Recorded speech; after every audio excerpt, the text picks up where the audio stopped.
Iran ने खाड़ी देशों में मौजूद अमेरिका के सैन्य अड्डों को मिसाइलों से दहलाने का मिशन शुरू कर दिया है। ईरान के राष्ट्रपति और संसद के स्पीकर के बाद अब विदेश मंत्री अब्बास अराक्ची ने भी ट्रंप को सीधे धमकी दे दी कि ईरान युद्ध नहीं चाहता, लेकिन दुश्मनों का हमला हुआ तो पलटवार बहुत खौफनाक होगा। तो वहीं इजराइल ने एक बार फिर से ईरान को अब बहुत जल्द खामनेई से आजाद करने की चेतावनी दे दी है।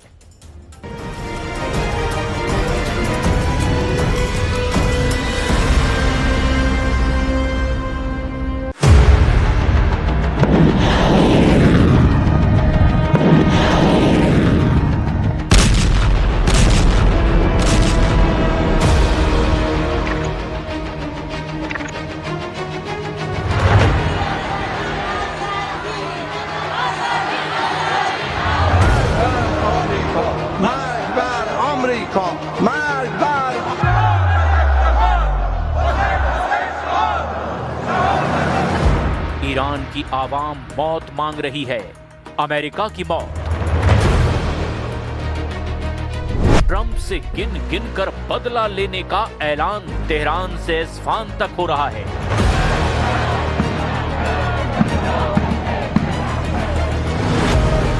जिस पर ईरान की लीडरशिप ने मुहर लगा दी है। सुप्रीम लीडर अली खामनेई के चाहने वाले सुपर पावर को जला डालने के लिए मचल रहे हैं। अमेरिका से बदला लेने के लिए पूरा ईरान उबल रहा है। ईरान का गुस्सा हदें पार कर रहा है। ईरान की सड़क से संसद तक ट्रंप को सबक सिखाने के नारे बुलंद हो रहे हैं। ईरान ने खाड़ी में मौजूद अमेरिकी सैन्य अड्डों को बर्बाद कर डालने के सिग्नल भी दे दिए हैं। हमला किसी भी वक्त हो सकता है।